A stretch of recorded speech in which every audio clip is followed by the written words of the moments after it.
வாலீஸ்வரர் திருக்கோவில். இந்த கோவில் வாலிகண்டபுரம் என்னும் ஊரில் அமைந்துள்ளது. இந்த கோவிலில் சென்று நாம் செய்த பாவங்களுக்கு மன்னிப்பு கேட்டால் பாவ விமோசனம் அடைவோம்.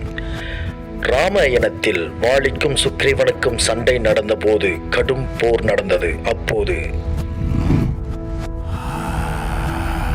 பாடா வாலி, நீயா நானா? இதோட உன் கதை முடிஞ்சது.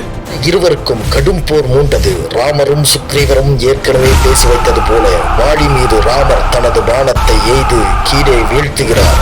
ராம பாணத்தின் வேகத்தை தாங்குவார் எவர்? வாலி மட்டும் அதற்கு என்ன விதிவிலக்கா?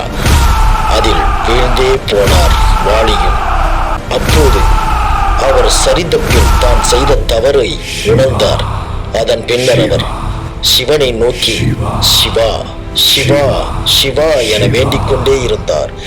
வாலியின் அந்த வேண்டுதலுக்கு இணங்கி சிவன் காட்சி தந்தார். வாலி, நீ தவறுகளை உணர்ந்ததால் மோட்சமடைந்தாய். இனி இந்த ஸ்தலம் உன் பெயர் சேர்த்து வாலீஸ்வரர் கோவில் என்று அனைவராலும் அழைக்கப்படும். வாலி சிவனின் அருளால் மோட்சமடைந்து மகிழ்ச்சியாக கையிலாயத்தில் ஐக்கியமானார். உங்களுக்கு சிவனை பிடிக்கும் என்றால் ஓம் நம சிவாய என்றும், ராமரை பிடிக்கும் என்றால் ஜெய் ஸ்ரீராம் என்றும் பதிவிடுங்கள்.